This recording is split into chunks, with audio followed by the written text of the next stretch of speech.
First, we'll open your eyes. Then we'll open your minds. We'll pull the wool from over your eyes and give you a peek behind the curtain to show you the world for what it is and what it might be. This is Beyond Normal Views. I'm Alex, and you will get no trigger warnings, and there are no safe spaces here on Beyond Normal Views. If you don't like it, then don't let the door hit you on the pussy on your way out. I'm James, optimistic nihilist, just searching for his will to power. And if you didn't know, nothing that you see is as it is. Between ocular blind spots, optical illusions, and an incredibly narrow band of visible light, very little of what you see corresponds to reality. So is it like Cyclops from the X-Men? Gotta wear them visors? But not as cool. Not nearly as cool. Scott Summers is a bit of a dick. Oh, God, he always was. I hated Cyclops. And you people made a big deal about him. Like, no, he's an asshole. Why would you Although, care? they didn't do him justice in X-Men 3, The Last Stand, where he died, and they didn't tell you. Oh, spoiler alert.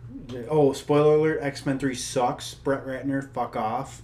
I have no... I couldn't tell you which one was which. It was the one with the Phoenix Saga, where Jean Grey becomes Phoenix, and then Cyclops dies at the beginning of the movie, but they don't tell you till 2/3 into the movie he's dead. I know I watched it, but I just don't care. Well, yeah, you shouldn't. It was a piece of garbage. Yeah. Deadpool was the greatest movie that was ever made on the face of the planet because... greatest comic book movie, Yeah. Yes, definitely. Greatest comic book movie yet, but that was because they kicked the executives out of the editing room, out of the writing room, off of the set. That's the way they should do movies, but Hollywood... Yeah, because money. Yeah, I like money. So what is going on in the world, James? Well, I'm in a particularly sour mood today. I've had very little sleep over the last couple of days. Facebook apparently abruptly fired their trending news staff story. Yeah, not everybody would see this on Facebook, but on the right of the screen, if you're using a desktop in a regular browser, you'll see trending news stories, and it'll say whatever the story is or whatever the person is. It could be an athlete, could be a celebrity, could be a town, and then underneath it, it would give you details of the news story. Yeah. And they would have a staff actually work on those news stories. Well, they pulled him into a room with security, fired him, and escorted him out of the building. So now all they do is it's based on algorithms or whatever's trending, and it's kind of like trending on Twitter, and it's algorithm based, so you're not actually getting...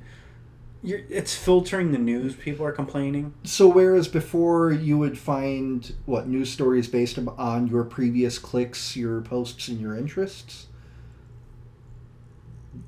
I don't know. It seemed like you were getting more diverse news stories, where you're getting more mainstream news stories now.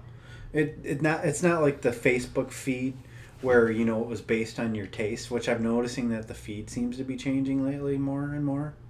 Well, Facebook has been notorious in the past couple months, years of really actual full-on censorship. And we talked about it last time, working with the German government to find to root out people who were critical of the immigration policy. So I don't. I wouldn't really expect anything less from our friend Mr. Zuckerberg. Or some people call him Fedbook. I like that. That's good. But I always appreciate the stories that come out every once in a while of, the criminal who posts his crime on Facebook, and the cops are able to catch him because he put up pictures of himself breaking into the car or the house. They're not the only ones. People like Instagram. I read a story from last week where a couple Canadian girls were smuggling cocaine on a cruise ship, and they were taking pictures of their wild adventure. Glorious. on Instagram, and they got busted in Australia, and they're basically sitting in prison till their trial right now. Glorious. Social media is cancer, but it has a place. Yes, it's entertaining in bits and pieces, but to live your whole life on there, you're not living a life. Because what are you gonna do when the power grid goes down? Well, presumably a lot of them will die. We have to look at each other and talk. No, I think we're going to look at each other and stab each other for food. Damn, people taste like chicken too. In similar news, YouTube is blowing the fuck up. Yep, the party's over. Is it? Is it really? Well, according to a lot of YouTube personalities, they're losing money because they didn't change their monetary policy. They're enforcing their monetary policy. Here is the complete list of banned things from YouTube content that is eligible for monetization. Mind you, this has been their policy for a while. They're just implementing it more. Sexually suggestive content, including partial nudity and sexual humor. Violence, including display of serious injury and events related to violent extremism. Inappropriate language, including harassment, profanity, and vulgar language. Promotion of drugs and regulated substances, including selling, use, and abuse of such items. Controversial or sensitive subjects and events, including subjects related to war, political conflicts, natural disasters, and tragedies, even if graphic imagery is not shown. YouTube warns that if any of the above content describes any portion of your video, then the video may not be approved for monetization. If monetization is approved, your video may not be eligible for all available ad formats. YouTube reserves the right not to monetize a video, as well as suspend monetization features on channels that repeatedly submit videos for violating our policy. And this basically counts out everything but instructional videos and That the thing that I've been hearing most about it is how vague all of the wording is. That it's so unworkably vague. Every video falls under one of these categories, and blanketly, like, all YouTubers have been affected by this to a greater or lesser extent. I know some of the videos that some of the video channels that I watch, it tends to get a little personal sometimes. They're saying, oh, they're trying to stop, conservative YouTube channels. They're trying to stop, skeptic new YouTube channels. Well, they're not really, because it's going all over the place. There was a makeup tutorial whose all of her acne videos were demonetized. What, people consider it offensive or gross? That was because it's so vague. Yeah, because it's so vague. Anything that she had with acne in the title or in the hashtags was demonetized. So it's ridiculous. The Young Turks have hundreds of videos. So any 100 of videos that were demonetized. So really, any argument that this is only happening to the right or only happening to the center, that's not true at all. It's happening to across the board, across everyone, and it's because they're using bots. There's no human interaction in this process at all. They're detecting words in the titles and in the hashtags, and they have a list of verboten words, and that's essentially what they're going off of. What about in the show descriptions or the video descriptions? They're just looking for those particular words. Now, we don't have a list, but you can imagine apparently acne is on that list. But we do know ISIS, rape, I think even like a lot of feminist, if it has the word feminist or feminism in it, it's been demonetized. There's suicide is another one, which doesn't really make a whole lot of sense because there's a lot of really good suicide prevention videos and about how to get help and counseling and everything like that, or just the news. We do our show. We talk about ISIS.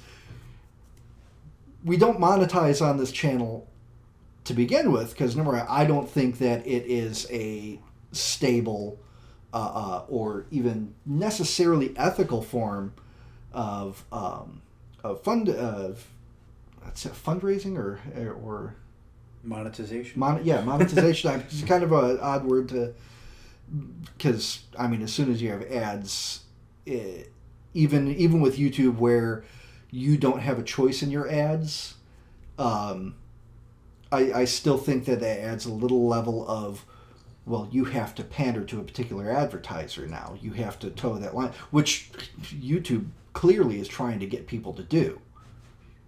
Yeah, and they tend to repeat a lot of the same ads over and over again. Well, I think that's just the ad company just buying space. Yeah. Hulu does the same thing. Yeah. You have to get subjected to the same ads over and over again for a few weeks. Now, do you think this is tantamount to censorship? That's very just like the policy. It's vague. It is a form of censorship, but it's kind of like an advertising form of censorship. That's, I think, maybe they're trying. If you want to go conspiracy here, maybe they're trying to water down what you see on YouTube the same way that the mainstream media has been watered down by advertisement. I would argue, however, it's disincentivizing and might end up in less, quote, controversial content, but not that it's... Because you can still make the videos. You're just not going to get paid. Yeah. The videos will still trend. So now, and YouTube has been guilty of a lot of other kind of iffy things that have happened. Failures of uploading, random subscription drops, like all of a sudden, I've lost 500 subscribers. Where did they go? In the ether. Whether or not this is a point of conspiracy on the part of Google and YouTube to silence critics, or if this is just the bugs that happen in such a massive and automated system. It's all speculation at this point, and some are in the YouTube alternative media community said this is basically opening the door to getting your channel shut down. I can see that because, again, the multiple violations clause in there, and the vagary of the wording. Dick jokes. 90% of the things that I watch are littered with dick jokes and swearing. Fuck. Yeah. Fuck. Fuckity fuck. Boom, we're unmonetized. And We'll be monetized in a minute. The sad thing is there's some people who make a living off of YouTube. Yeah. And even, like I like to watch silly stuff on there. Like you ever seen Alonzo Larone? He does the dumbest tweets. Yes. Yeah. Like he makes good money off of that. Now what happens? So I'll be, listing off names and just because this is a topic that in a very short amount of time has been, over the past 4 days has been talked about by literally everybody. And we're in our 4th actual show, our 5th video upload, and we're fucking talking about it too. I think we're as small as we can get. I think we have 68 views on our first one. And 4 subscribers, including us. But what the hell? I mean, we're here too. I don't even think my mother listens. She would know how anyways. I don't want my mom to listen to this.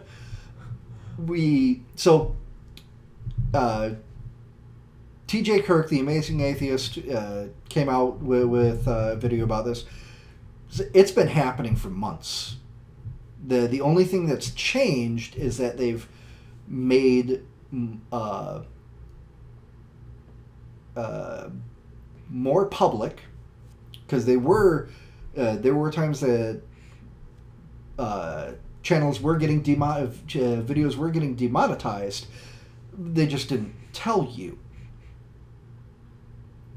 So now they have, unless you like opened up the video and actually checked all of the monetization option and boxes that you had on the individual videos, you still had the little blue icon that told you that it was monetized because you had clicked it, but YouTube had disabled everything else.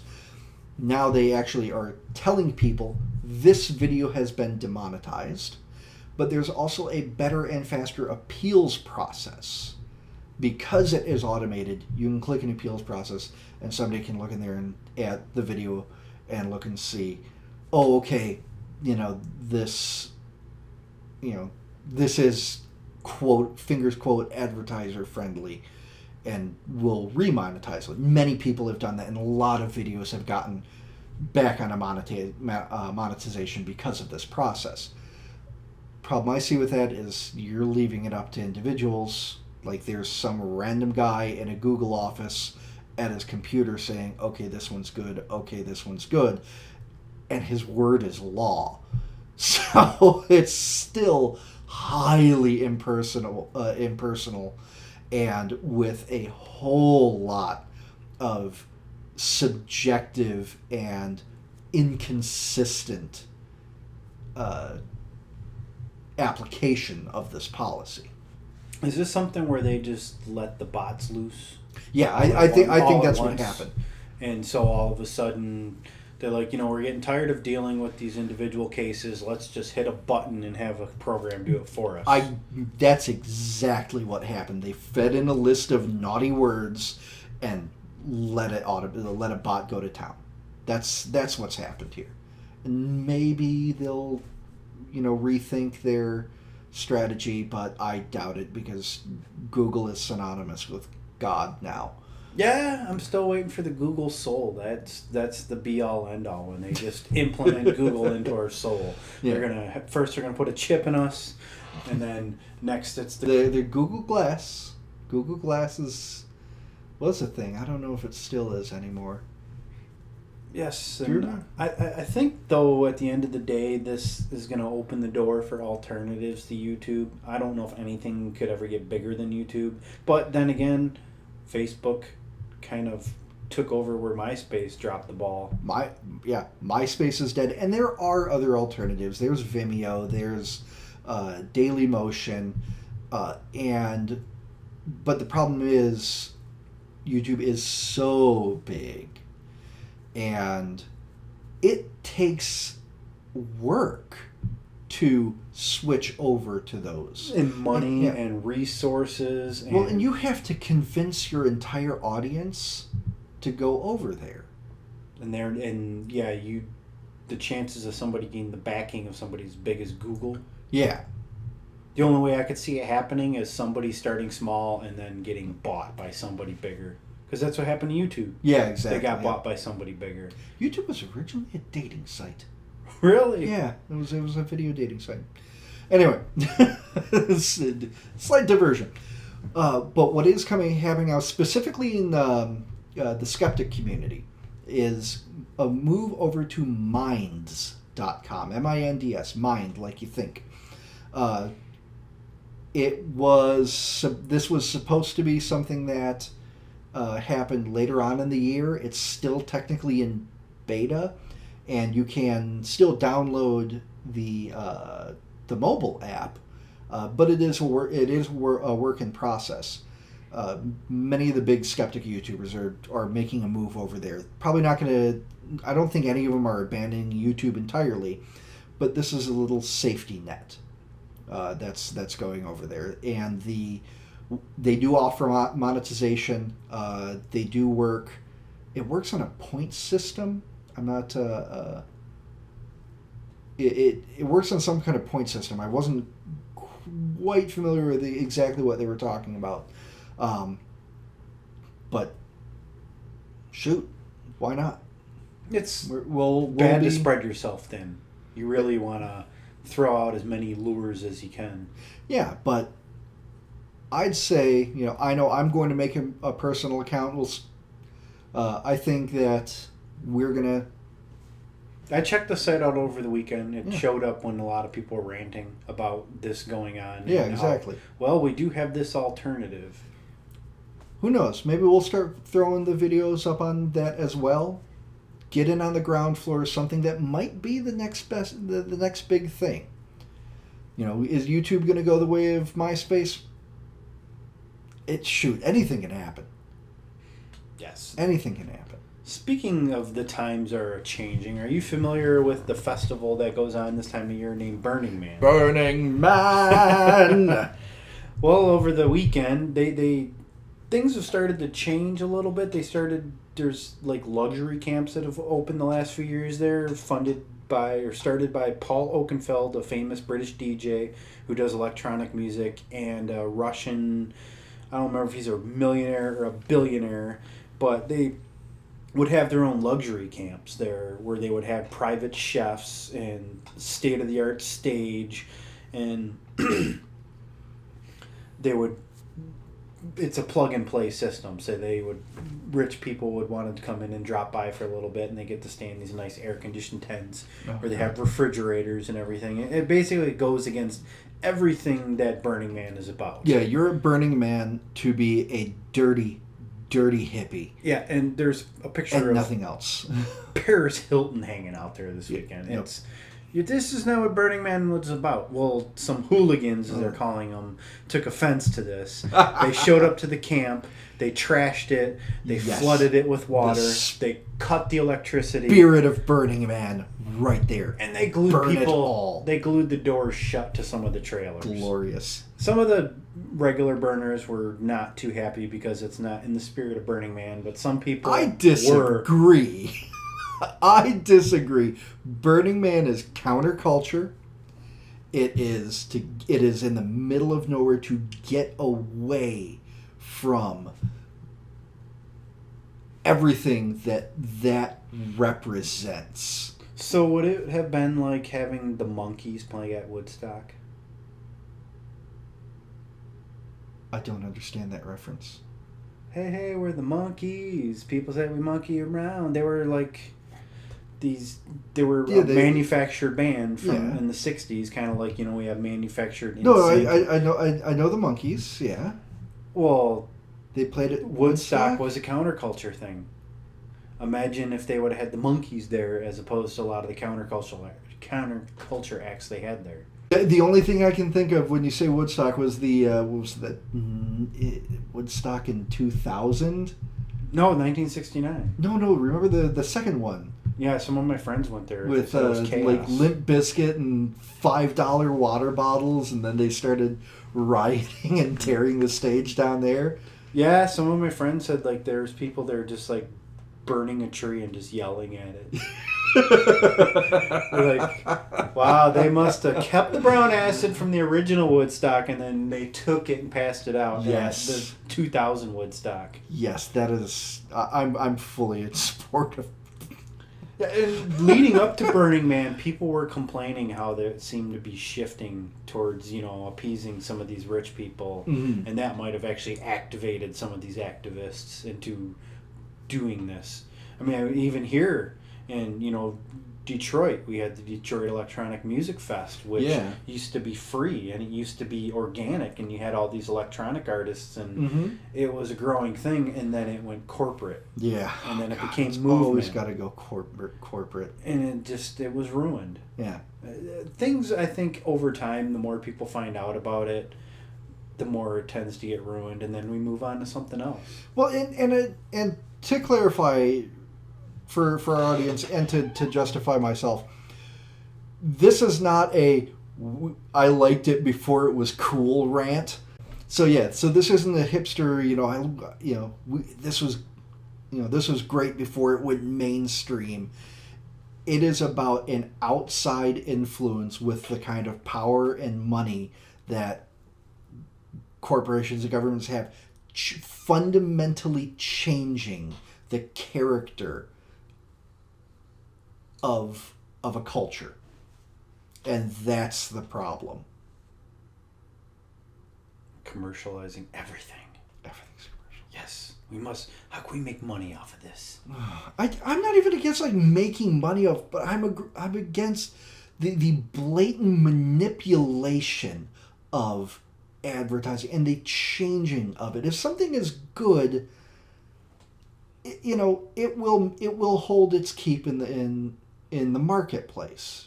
People will buy what they like, and so I'm not necessarily against making money as no. Changing it to fundamentally changing it to make it more appealing to more people so that more money can then be made. No.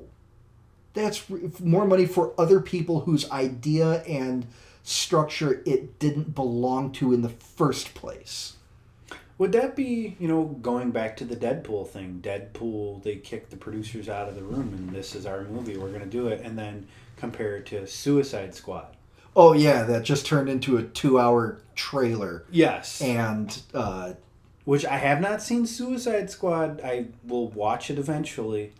I'll watch it when it comes out on Netflix and I don't have to pay for it. Yeah, exactly. And, I heard Jared Leto, they cut him out of the movie a lot. Was it 13 minutes of screen time? Yes. Something around 15 minutes of screen time. And he was not too happy. No. He really got into character for that. He's a brilliant actor. Yeah, method. Great. Yes. Method actors are insane and I love them. And then he ends up on the editing room floor. Mm-hmm. Where, Ryan Reynolds and the director of Deadpool just got in there and they wanted to make a movie for the fans. Yes. They said, no, this won't be a PG-13 movie. It won't be. People are like, oh no, R-rated comic book movies are the way to go. Remember The Crow with Brandon Lee? Yeah. Yeah, that was an R-rated comic book movie. Yeah, it was. Oh, man. Oh, you've made me sad now. I'm sorry. I cried the day he died. Same age as his dad. Yeah. Age 32. Oh, that should be a conspiracy to talk about. The Curse of the Dragon. Yeah. Don't get me started. I'm a huge fan of Bruce Lee. So. Well, since we are talking about conspiracy, you might as well transition to our topic of the show. Welcome to the Tinfoil Hat Club. In the brilliant words of great journalist, the world is a rigged game, Matt Taibbi. Is there a hidden hand that controls the world? The Rothschilds, the Rockefellers, the Illuminati, the Hermans, etc.? Bilderberg Group. Bilderberg Group? Build-A-Bear Group. Build-A-Bear Build-A-Bear. Group. The Council on Foreign Relations. I don't know. Is there a hidden hand? TPP. It can be very difficult to tell the difference between a carefully crafted plan and a stupid one. So, I don't know. My view on this is if there is a big world conspiracy, they're doing a terrible job because we're sitting here talking about it. Yes. Yes, you are. Your hidden hand is not so hidden. In fact, your hidden hand is given a reach around. We intend on covering proven conspiracies on this show. Conspiracy fact, because there's a difference between conspiracy fact, conspiracy theory, and then Alex Jones, conspiracy speculation. Well, and to be fair, the definition that we're working off of with conspiracies is a secret plan made by two or more people to do something that is harmful or illegal. The most recent one that comes to mind is Snowden. Edward Snowden. Oh, the prison program? Yep. How they're spying on us? The whole NSA spying program, collecting the metadata about all of our phone and computer use. And he wasn't the first whistleblower that came out. He wasn't? No. Snowden wasn't the first whistleblower. He took the backdoor channel. There was an NSA whistleblower named Thomas Drake who thought what was going on was unconstitutional. He went through the official channels and they were going to charge him under the Espionage Act. And he could have faced 35 years in prison. And the trial, right before he went on trial, everything fell apart. He pleaded a misdemeanor and now he works at the Apple Store.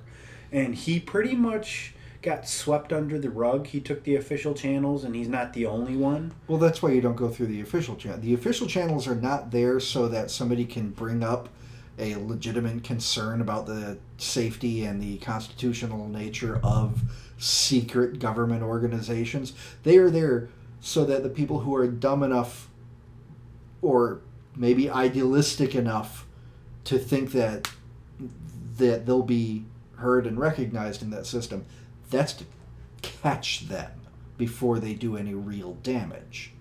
It takes a hero like Snowden, someone who is not concerned about their own life over the truth and the, well, let's be patriotic, the truth and the Constitution and the well-being of their fellow citizens.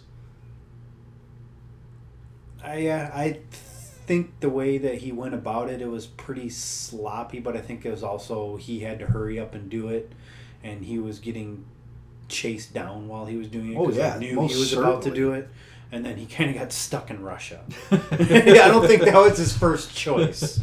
And Well, they took him, though. I mean, that's... it didn't go the way he planned, and the media here painted a really ugly picture of him. Mhm. But at the end of the day, what he did was necessary. And there's a documentary, you might be able to find it on Netflix or Amazon Prime, called Terms and Conditions May Apply. And it came out before Snowden yeah. came out, and it revealed everything, almost everything the NSA was doing anyways. So it's not like, a lot of us kind of knew it was going on. Mhm. We just weren't being told. And then when he came out, it's like, yeah. And a lot of us looking around going, why isn't anybody care? Do you care? Do you care? No, not really. I'm not doing anything wrong here. No. So I got nothing to hide. So there you go. Not all conspiracies are the realm of Alex Jones and the Tinfoil Hat Club. Well, you want to go tinfoil hat with Edward Snowden. This has actually been revealed over the last few years. Some are claiming that he's actually CGI, and that if you look at pictures of him in his glasses, he doesn't have a left pad. And all the videos and all the pictures. Okay. So they're claiming that he's actually artificial intelligence CGI. For what? Because the lack of a left pad on your glasses. Exactly. Yes. That's part of the if you have free time, just look it up and you will find a handful of resources on it, and people break it down. I looked at it and I just went, ha! Okay, next story, please. And we could go way back to the Prohibition era. Prohibition of alcohol back in 1920 when it first began. Despite the new law, unsurprisingly, people kept drinking. As speakeasies and underground liquor sales boomed, the people who were already drinking began, in many cases, drinking even more. A trend made possible because even though imports had been curtailed by law enforcement, those who wanted to sell alcohol could just redistill the commercial use alcohol that was already available in the U.S. For years, that industrial alcohol had been denatured by adding toxic or unappetizing chemicals to it. The idea was originally so that people couldn't escape beverage taxes by drinking commercial use alcohol instead, but it was still possible to repurify the liquid so that it still could be consumed. So as Time reported back in January 10th, 1927 in their issue, a solution emerged from the anti-drinking forces in the government that year. A new formula for denatured industrial-grade alcohol was introduced, doubling how poisonous the product became. The new formula included 4 parts methanol, wood alcohol, 2.25 part pyridine bases, and 0.5 parts benzene to 100 points ethyl alcohol. And as Time noted, 3 ordinary drinks of this could cause blindness.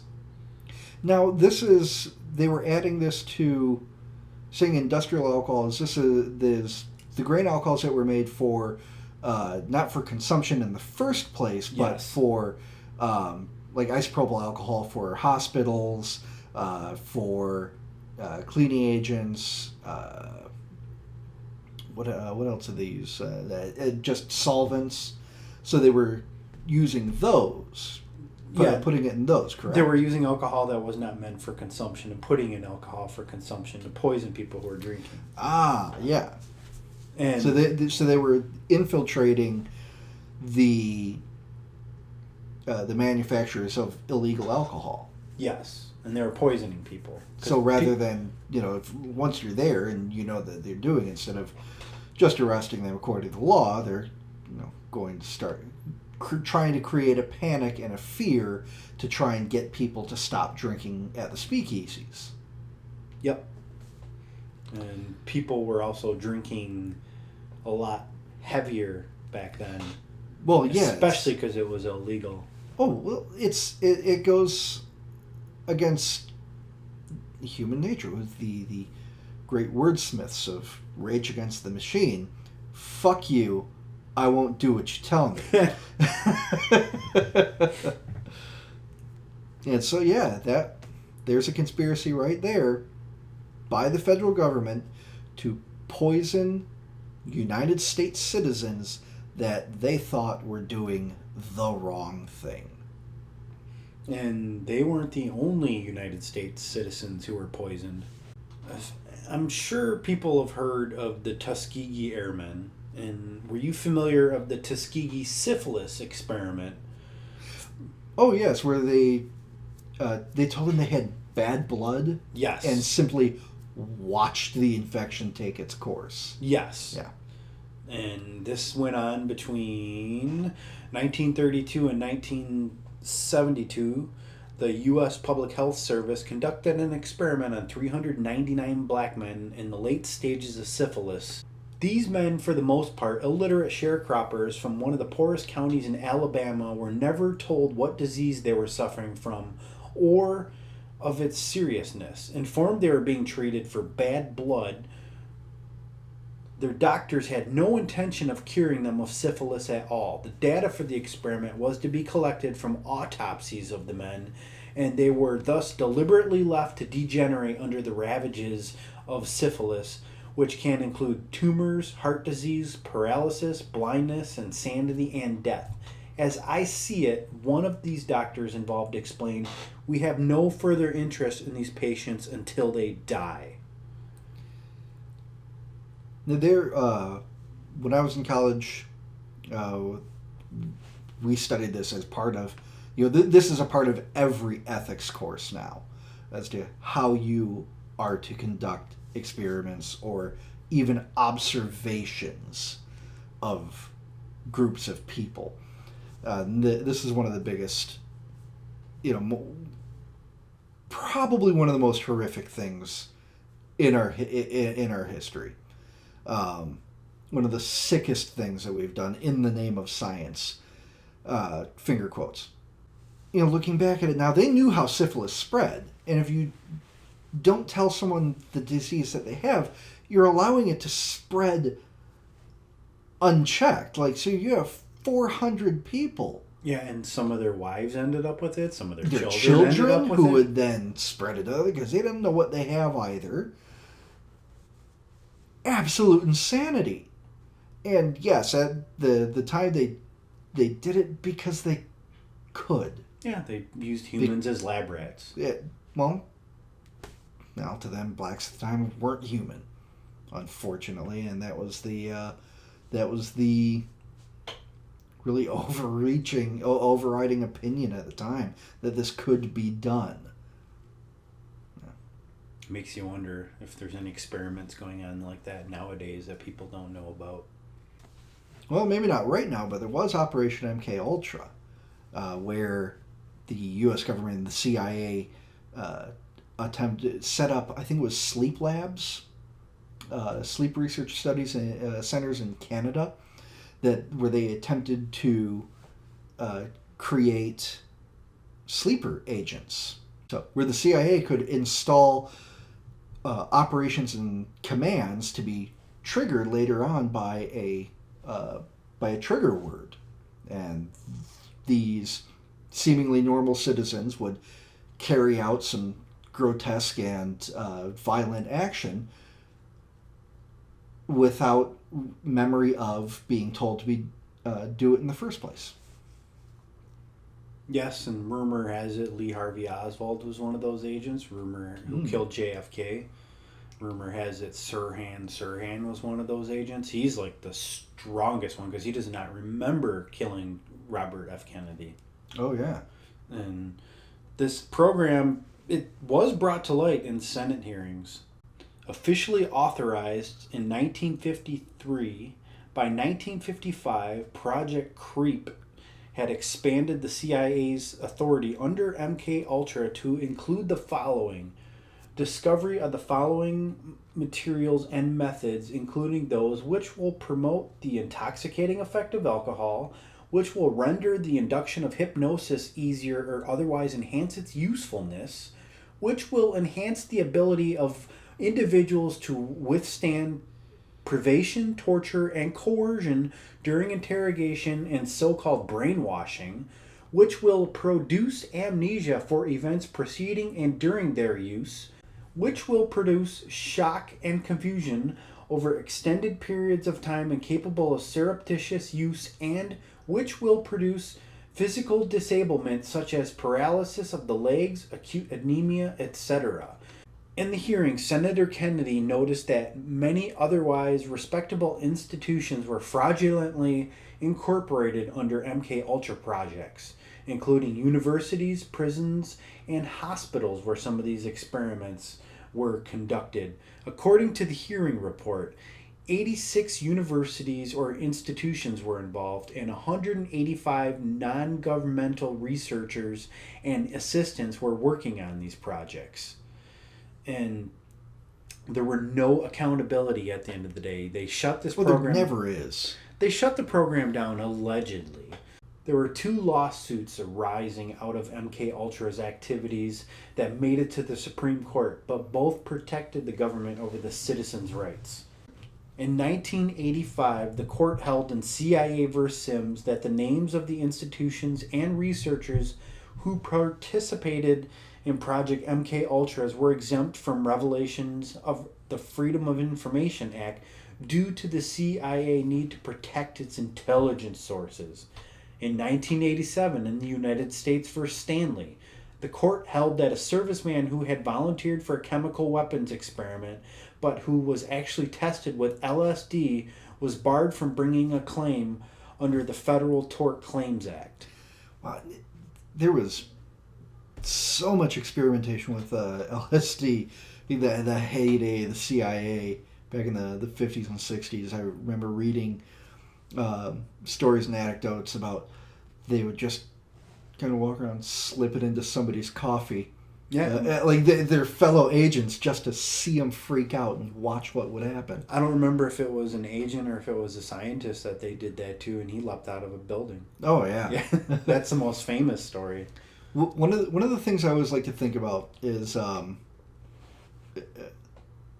whenever you hear the CIA talking about, we investigated this, but we didn't find that it went anywhere.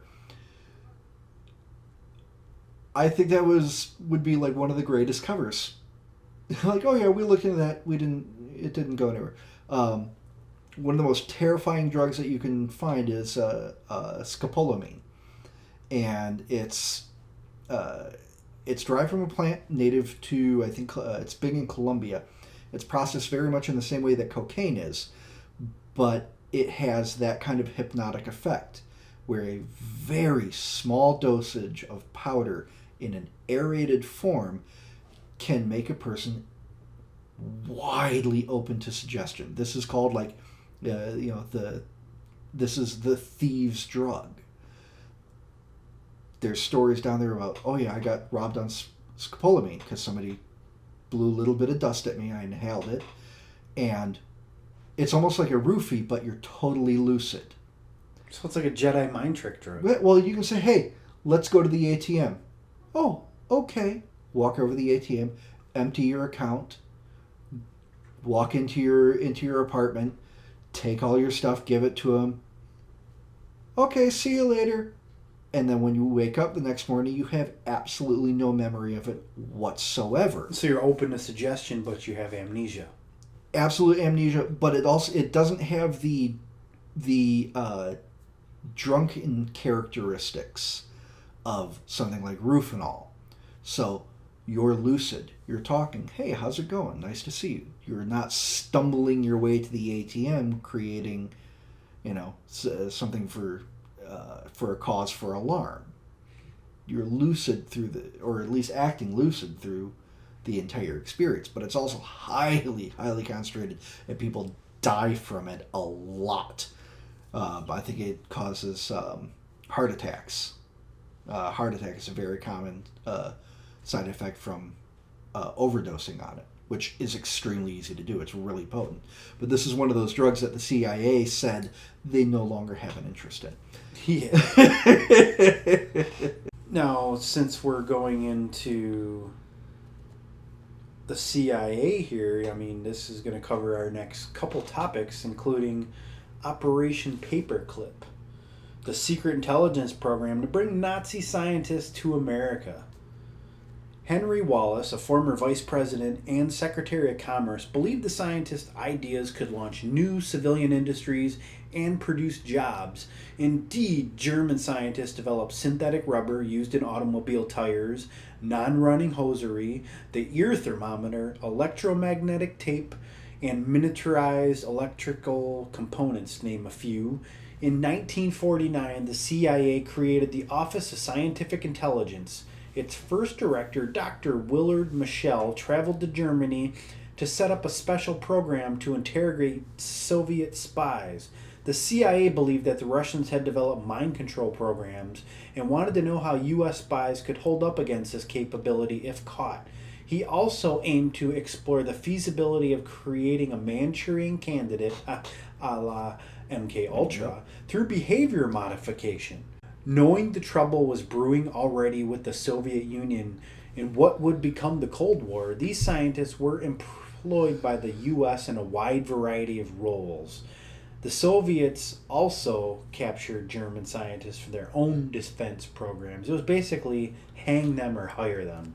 Well, man, here's the thing, and I'll probably get enormous amounts of shits for this. Why not? Some of them absolutely monsters. The ones that created the Like Von Braun. Yeah.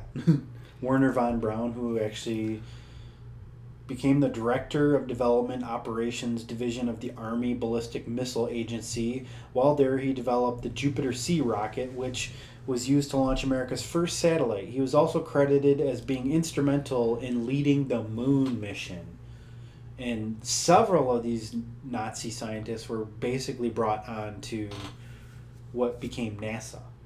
Yeah, and in this is a hot topic of debate.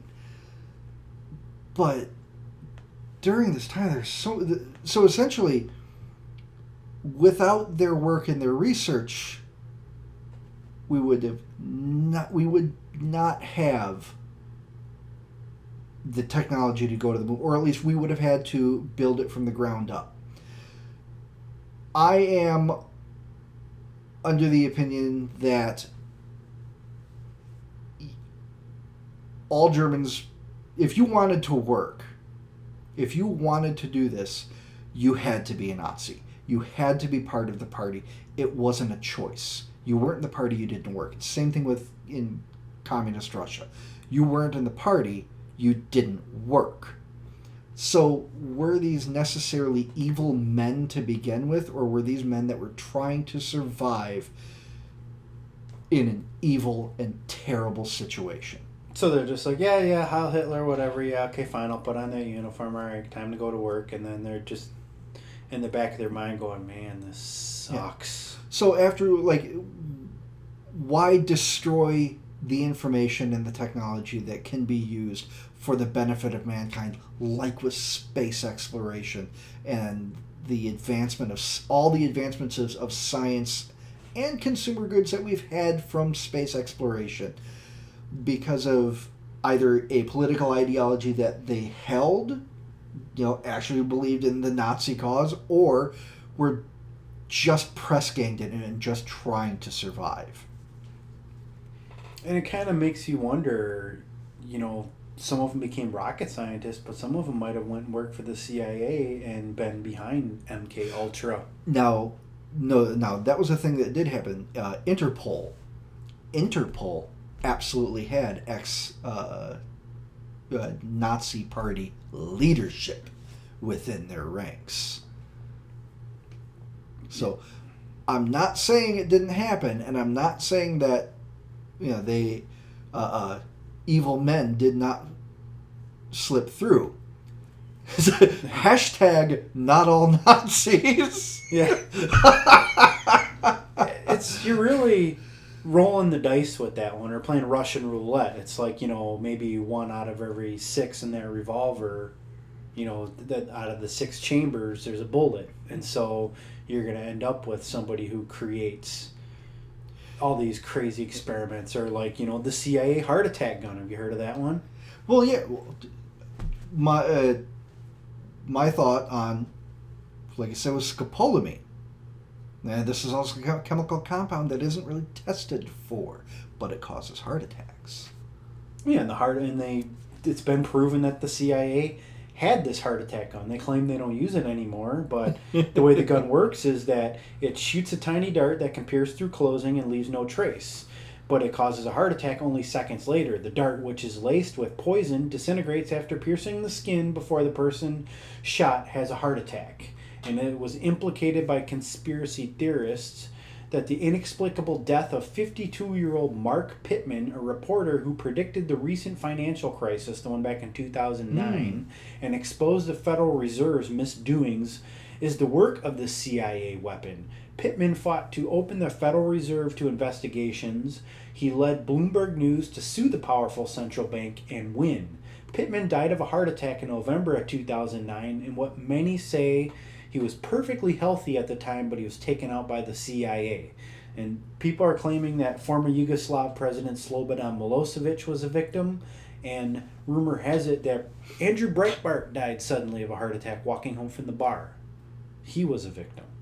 And Interesting. Yes.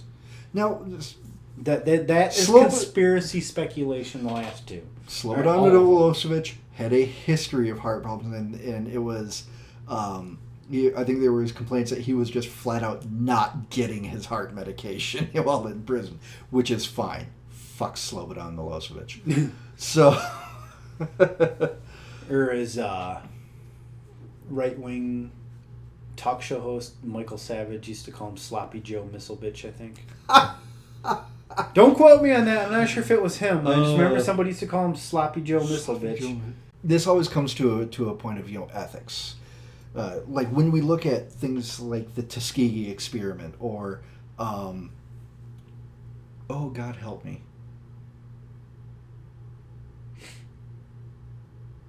shoot, there was a woman, I can't remember, a black woman, who her blood was used and still as the basis for a treatment. I can't remember what it was. But once you have this information, or from information that was got from a terrible thing that happened many years ago, is it unethical to still use that information, even if it was solid information? Should we just throw away everything that we know about syphilis because of the manner in which it was retrieved? Should we throw away everything that we know about rockets just because it was invented by Nazi scientists?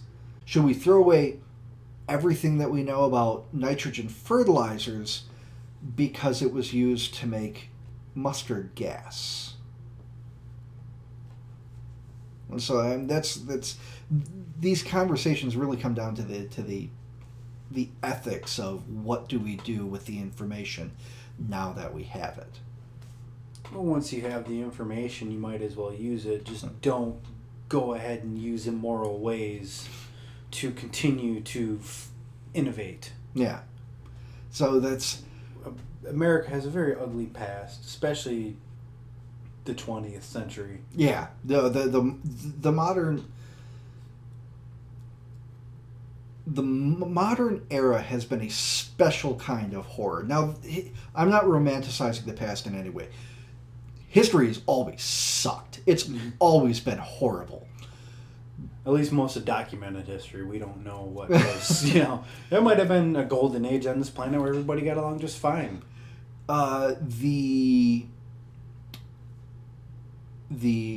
oldest written text of the Ballad of Gilgamesh, dating back to the Sumerians, talks about kings using their powers in ways that are detrimental to their populace. So if there was a golden era, it happened, when the Smurfs roamed the earth. Yeah, pretty much. The Blue World Order. The whole. I was like, I never hear this in commentary about Gilgamesh. God, another tangent. I'm sorry. I never hear this about in commentary about Gilgamesh. But Gilgamesh was king. It was the king of Ur, and he was a dick. It talks about he was the strongest, and he took young maidens for himself, and the young men were complaining that they didn't have any wives because Gilgamesh took them all, and this whole epic journey of Gilgamesh was really pushed by the people in the city saying, yes, go out, go find and fight monsters, just get the fuck out of here. If you haven't read it, oldest known story in mankind, beautiful story. I've heard of the Epic of Gilgamesh. I've never actually read it You myself. need to read the Epic of Gilgamesh. Absolutely. Tangent over. Yes. We'll move into our next conspiracy fact, COINTELPRO. It was the FBI's secret program to undermine the popular upsurge which swept the country during the 1960s. Though the name stands for Counterintelligence Program, the targets were not enemy spies. The FBI set out to eliminate radical political opposition within the U.S. When traditional modes of repression, exposure, blatant harassment, and prosecution for political crimes failed to counter the growing insurgency and even helped to fuel it, the Bureau took the law into its own hands and secretly used fraud and forced to sabotage constitutionally protected political activity. Its methods ranged far beyond surveillance and amounted to a domestic version of the covert action for which the CIA, again, has become infamous throughout the world. And who are some of the main targets? The most intense operations were directed against the Black movement, in particular the Black Panther Party. Martin Luther King was amongst these targets as well. The Black Panthers came under attack at a time when their work featured free food and health care and community control of schools and police, and when they carried guns only for deterrent and symbolic purposes. It was the terrorism of the FBI and police that eventually provoked the Panthers to retaliate with the armed actions that were later cited to justify their repression.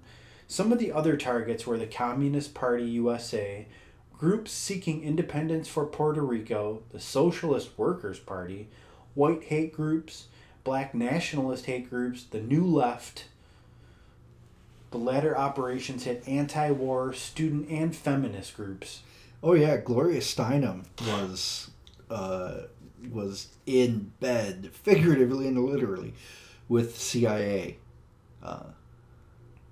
Yeah, they would basically infiltrate these groups. Yeah, right? now the National Organization of Women I don't know if it was ever confirmed, but it was and has been accused of being a CIA front for many, many decades.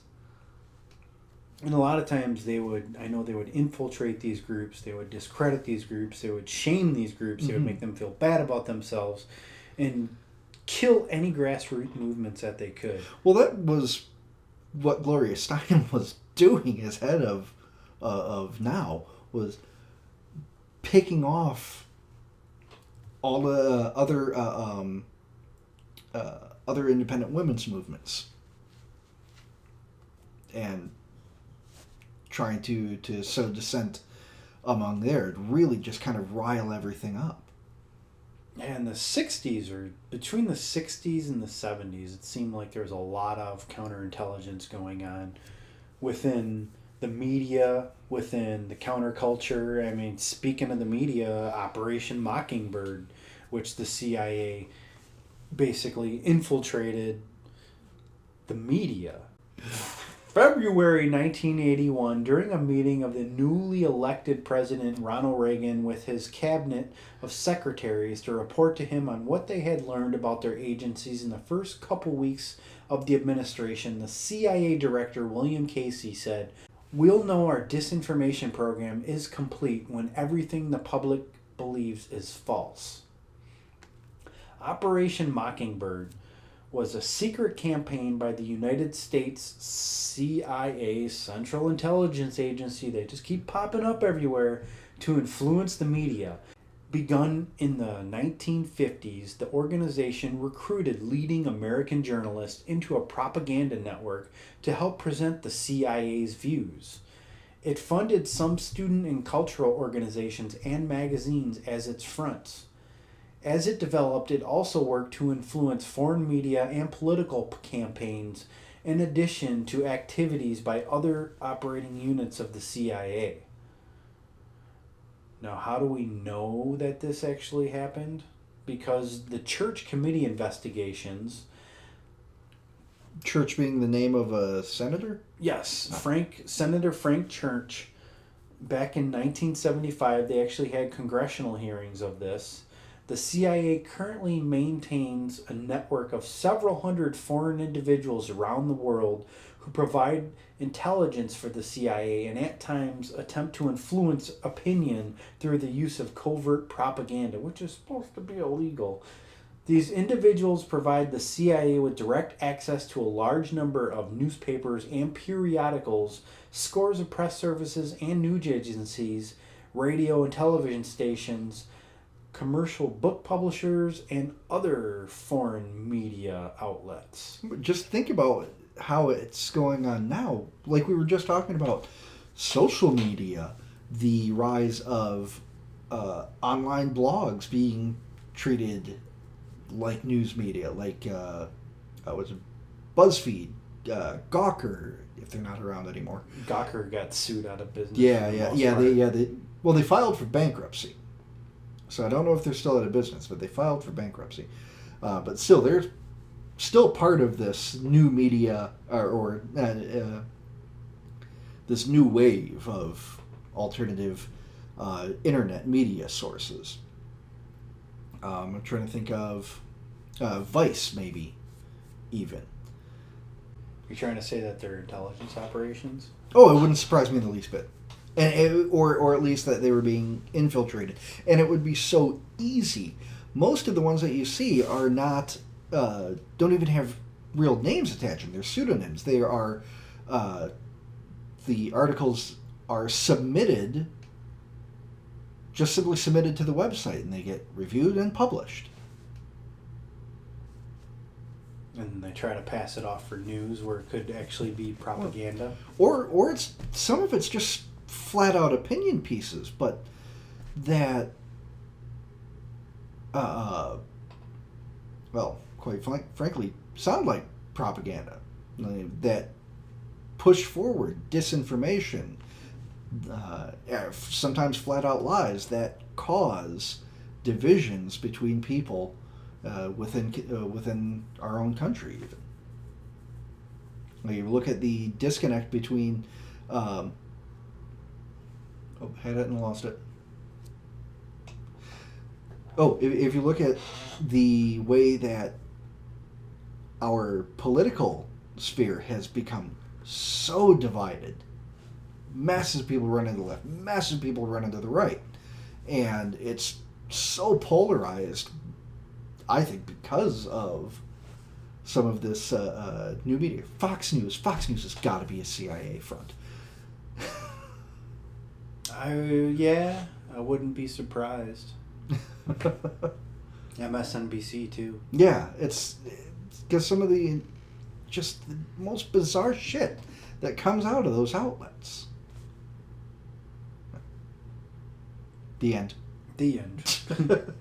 And speaking of conspiracy, this is one where you will ask 10 people and maybe 1 out of 10 actually know that this exists, and that is that Martin Luther King's family sued the government for conspiracy to assassinate him. Thanks to the and this happened back in 1999, and this actually, they won in court. Thanks to the... Well, because I remember there was a thing about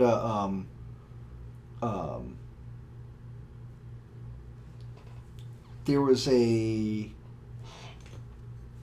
20-year moratorium on the release of his FBI file, or something like that. Yes. His family was suing to keep that FBI file unreleased. Oh, really? Yeah, because it did have some very character-damaging things. That he was having affairs, Mm-hmm. allegedly. Yeah. I know that they were harassing him, and they were even trying to... They set him up and... Yeah. Yes. Trying to get him to kill himself, or telling him to kill himself. Yeah. But back in, there was a 4-decade investigation by human rights lawyer William Pepper. It is now clear once and for all that Martin Luther King was murdered in a conspiracy that was instigated by then shady FBI director J. Edgar Hoover, and that also involved the U.S. military, the Memphis Police Department, the Dixie Mafia, and they were crime figures in Memphis, Tennessee. And these and many more incredible details of the King assassination are contained in a trilogy of volumes by William Pepper, culminating with his latest and final book on the subject, The Plot to Kill King. The assassination conspiracy trial. After 4 weeks of testimony and over 70 witnesses in a civil trial in Memphis, Tennessee, 12 jurors reached a unanimous verdict on December 8, 1999, after about an hour of deliberations, that Dr. Martin Luther King Jr.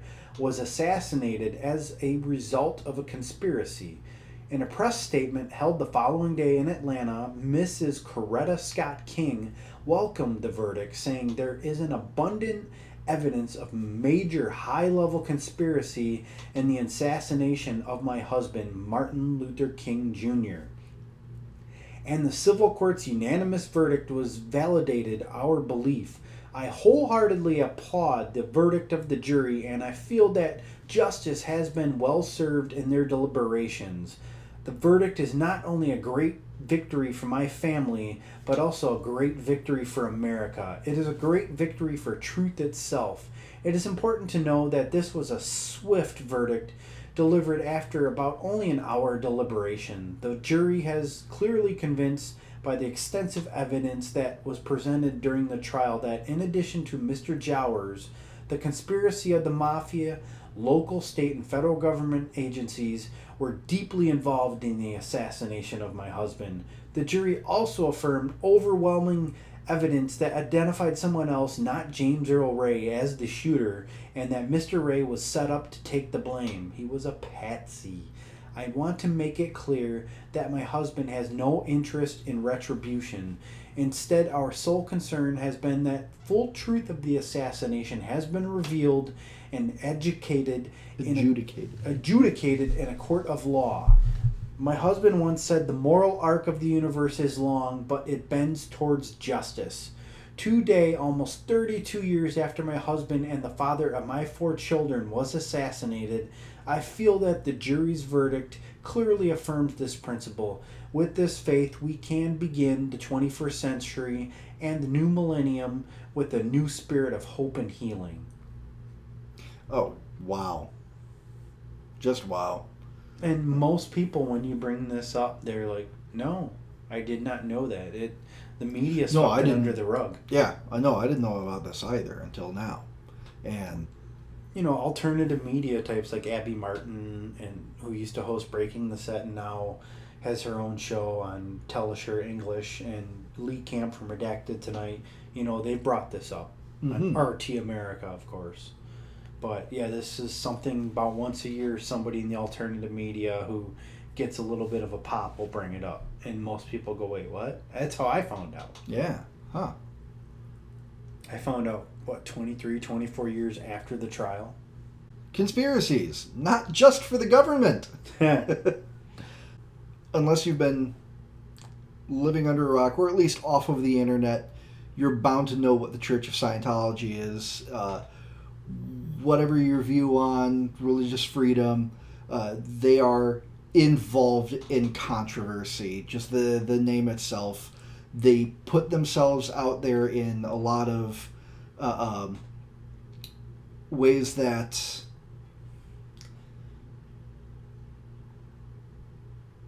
it's really hard to describe. Like the image that they put out is very, very sanitized, and then you hear about some of the people who either have been in or do other research into the organization of the church and its activities, and what they provide a very, very different picture, but undeniable even to the church itself, is Operation Snow White. Operation Snow White was the Church of Scientology's internal name for a major criminal conspiracy during the 1970s to purge unfavorable records about Scientology and its founder, L. Ron Hubbard. This project included a series of infiltration and thefts from 136 government agencies, foreign embassies, and consulates, as well as private organizations critical of Scientology, carried out by church members in more than 30 countries. It was one of the largest infiltrations of the United States government in history, with up to 5,000 covert agencies. This operation also exposed the Scientology plot, Operation Freakout, because Operation Snow White was the case that initiated the U.S. government investigation into the church. Under this program, Scientology operatives committed infiltration, wiretapping, and theft of documents in government offices, most notably those of the IRS. 11 highly placed church executives, including Mary Sue Hubbard, wife of founder L. Ron Hubbard and second in command of the organization, pleaded guilty and were convicted in federal court of obstructing justice, burglarizing of government offices, and theft of documents and government property. Basically, the Church of Scientology was trying to take an eraser to anybody that made them look bad. Anything at all. And one of the interesting the division of the church that was over this was called the what's it called? The Guardian's Office. And the church had to go through a very public disavowal of this office and produce their restructuring, which they didn't get rid of that division like with a lot of corporate restructuring. They simply renamed it the Office of Special Affairs, as it is called now. Scientology, dirty, dirty, dirty, and they kind of, sometimes when you hear that a certain celebrity is a Scientologist, it makes me look at them differently. Especially since Tom Cruise had his jump the couch moment on Oprah. Ever since then, whenever I see him on screen, I think of him as that jump the couch guy. It's like, damn it, you were such a great actor up until that point. Well, I still like Cruise movies. Did you see Rock of Ages? No, I haven't. Wait, No, I haven't. Rock of Ages. It's a musical that uses music from the 80s and does it use the 90s? I don't remember. But like the whole glam rock era Yeah. of that, and he plays this strung out glam rock star, and it's actually pretty fucking good. I'm not denying that Tom Cruise can act. But there's I find an interesting parallel between the controversies between the Church of Scientology and, say, the Mormon Church. It's just the Mormon Church is older, but you still have the same kind of things going on. Hidden secret documents, like the it was the Salamander letters, where Joseph Smith supposedly got his ideas from a talking salamander. Whether or not that's true. He might have been on drugs. But the pain and torment that former members go through when they try to leave. You look at stories from disconnection stories from the Church of Scientology, and the same excommunication stories that come out of people trying to leave the Mormon Church. Very similar, and it's just all of it just totally shrouded in controversial, and both put on this sanitized front of, they want to make their public presence as positive as possible while ignoring everything else and the reasons behind all of the controversy. It's never directly addressed. When you think of people escaping a religion, cult-like religion like that, the one that really springs to mind is Jonestown, Jim Jones and the People's Temple. Oh. I mean, they literally had to escape. Well, they the ones who did. The ones who did. Some actually. Well, they were under investigation, but Jim Jones made the mistake of killing a fucking senator. So. Yeah, I mean, they were reaching out to the government to come and save them down in, I believe it was Guatemala. They had to leave the country. Guyana. Yeah. Yes. They had to leave the country. Well, and the 600 some odd people who stayed. Well, the ones that didn't get out were murdered. This was not a mass suicide. This was a mass murder. Oh, they yeah. Forced the children to the women and children. They drink the Kool-Aid first, so that the parents would have nothing to live for, and forced many of them to drink the poison as well at gunpoint. And then Jim Jones ultimately shot himself. No. He didn't even have the courage to shoot himself. He had one of his guards that had to shoot him. You can actually hear footage. Yeah, I've heard him. it. That man's a monster. Yes. Yeah. He was on all kinds of drugs, too. Yeah. So the CIA, some people refer to as the Coke Import Agency. They've been responsible for the crack epidemic in the inner cities, and yes, they were flying coke into the country, and they were proven back during Vietnam, they were flying heroin into the country in soldiers' bodies, as was shown in the American Gangster movie starring Denzel Washington. I don't think we can add that as proven because it was in a Denzel Washington movie. Oh, come on. Great actor. Okay, so allegedly. There's a lot but there was a series of articles that came out named Dark Alliance in the San Jose Mercury News as an investigation that looked at the links between the cocaine trade, Nicaragua's Contra rebels in African American neighborhoods in California, and it remains one of the most explosive and controversial exposés in American journalism. It was a news story that shined the spotlight on U.S. government complicity in international drug trafficking and revealed the U.S. government's much vaunted war on drugs to be a sham.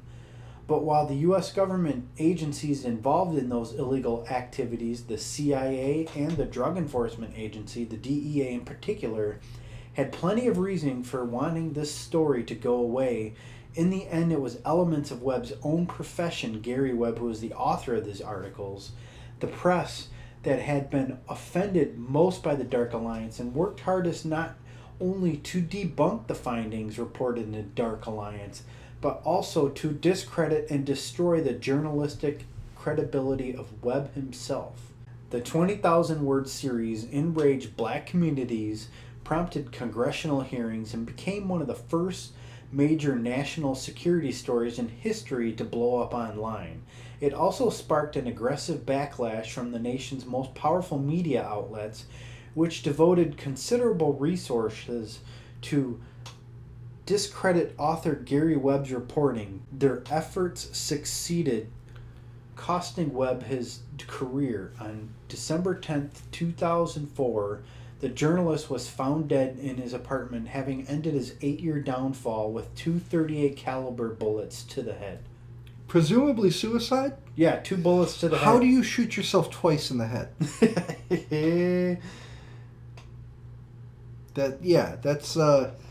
That doesn't follow. So, yeah, they were claiming that he was pretty much driven to insanity and discredited to the point where he couldn't work anymore. I mean, Well, yeah, he was, clearly. But still, that doesn't break the laws of physics that, allows you to send one rather large caliber bullet through your skull, scrambling your brains, and then giving you the time to think about what you're doing, cock, and shoot again. Yeah, and then you hear stories about people who are shot twice in the chest with a shotgun, killing themselves. Yeah. Yes, because, it seems legit, because physics. Yeah. Well, what Webb investigated and what he dug up provided the crucial missing leg of the triangle of the 3 C's, which is the CIA, the Contras,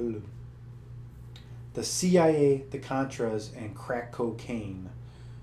What happened to the powdered cocaine once it had been smuggled into the United States by Contra supporters and turned into dried crack cocaine, and how the money made from such crack sales on America's streets reportedly found its way back to the Contras and their CIA-backed campaign to overthrow the government in Nicaragua. Although Dark Alliance did not directly link the CIA itself to specific acts of drug smuggling within the United States, and Webb was always very clear in publicly emphasizing that point, his series did provide strong circumstantial evidence that the CIA at the very least knew of the cocaine smuggling into the U.S. by the Nicaraguans and did not halt the activities. As Webb also demonstrated in Dark Alliance, some U.S. governmental agencies even went as far as offering legal protection and bureaucratic cover to some of the most notorious cocaine traffickers in the Western Hemisphere. Webb had specifically documented in his series how the crossing of paths of 3 main characters, drug traffickers Noel Meneses and Danilo Blandan, along with a young American drug dealer named Freeway Ricky Ross, had eventually led to an epidemic of crack cocaine addiction in Los Angeles that then spread to other U.S. cities, invariably hitting African American communities the hardest. Webb's Dark Alliance investigation was significant in the way that it was treated by the big 3 newspapers. Instead of building on Webb's groundbreaking investigation and advancing the story forward, the Washington Post, New York Times, and LA Times attacked the Dark Alliance series and sought to discredit both the investigation and Webb himself as a journalist and as a person. This was unprecedented. This was unprecedented, certainly in modern American press history. What were we just talking about with Operation Mockingbird and the infiltration of media and news sources with CIA agents trying to push a particular view? And of course they would attack him. They need to make their money to fund their off-the-books operations. How do you make money for off-the-books operations? With off-the-books money. It's the dark economies, and that's me breaking everything. With dark economies, black markets. They call that the black budget. Yeah. They actually recently released the alleged black budget, how much it was. No kidding. Like anybody believed it. Yeah, no. They're like, yeah, oh, we have a black budget. Oh, yes, we do. Here it is. Oh, yes. Yep. That's, see, look, it'll even balance, too. Well, I think we should end it on a high note here. This one never came to fruition, but in 1994, the Wright Laboratory, part of the U.S. Air Force, produced a 3-page proposal for a gay bomb. I want to take you to a gay bomb! Documentation obtained by the Sunshine Project, an anti-biological weapons non-governmental organization, found that the Ohio-based Wright Lab requested a 6-year, $7 million grant to create a variety of non-lethal weapons. The bluntly titled project, called Harassing, Annoying, and Bad Guy Identifying Chemicals. It proposed a bomb that contained a chemical that would cause enemy soldiers to become gay and to have their units break down because all their soldiers became irresistibly attracted to one another. While the laboratory also came up with a similar... That's how it works. They had similar ideas such as bad breath bombs, flatulent bombs, and bombs designed to attract swarms of stinging insects to enemy combatants. Nonetheless, the project never made it off the ground. As to the science behind the military farce, while various companies peddling scented sprays and rub-ons find it expedient to claim that their product contain human pheromones, which have an aphrodisiac effect, lab testing has lagged behind somewhat in actually confirming any of this. But for the attempt at making a gay bomb, the Wright Lab had the honor of winning the IG Nobel Peace Prize in 2007, as the prize is organized by the Annals of Improbable Research. It seems to be an excellent home for the project, though perhaps a step down from the National Academy of Sciences. So, did they win the award for coming up with the idea of the gay bomb, or just for this general less than deadly force? I think the general less than deadly force. It was an IG Peace Prize, and the IG Nobel Prizes, I mean, this is like a prize where somebody won for sword swallow. Okay, so it means nothing then. Yeah, pretty much. Okay. Well, there were some. I do believe that there were some other ones that did come out of this.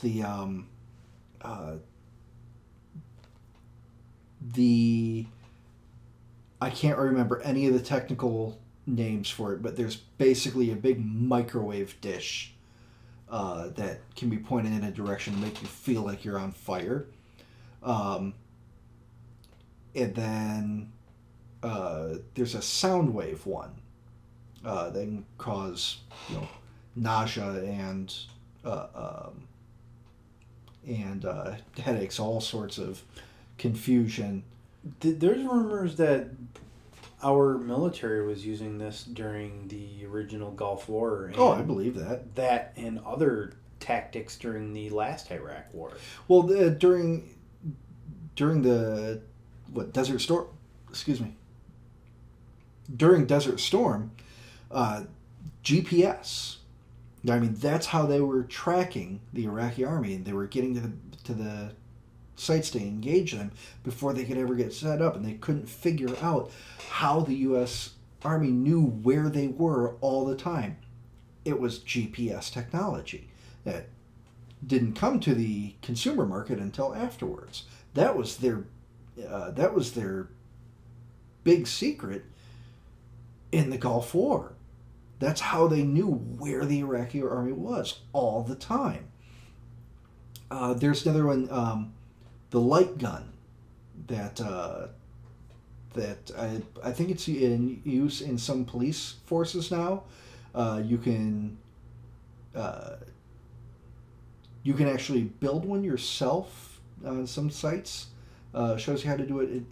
It's a big panel of LED lights of different colors that flash at varying speeds and causes vomiting, nausea. It's because it's this intense light input in various bandwidths that just screws with your brain, because your eyes are trying to process this information, and it's like having a seizure.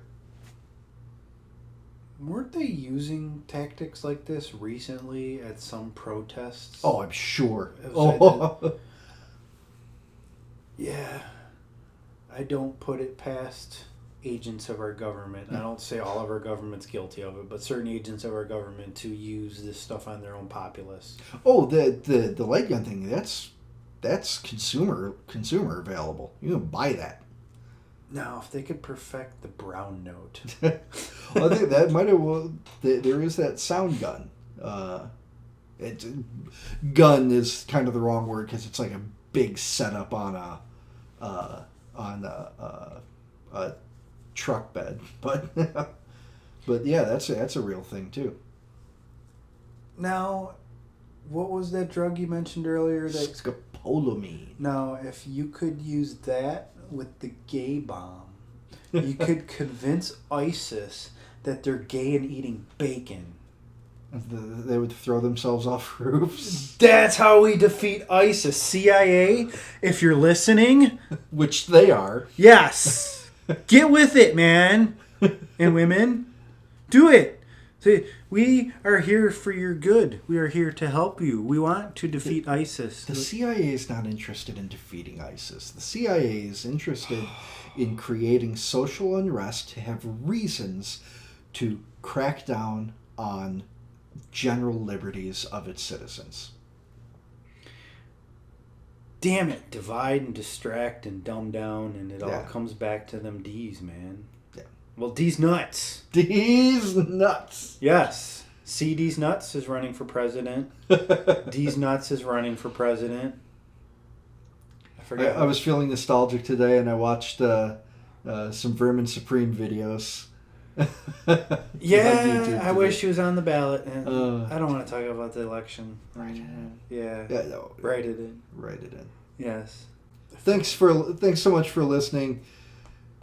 We apologize. It was kind of rambly today. We went through a long list. We talked about YouTube shit, and honestly, going back to that, I don't think it's going to be the death of YouTube.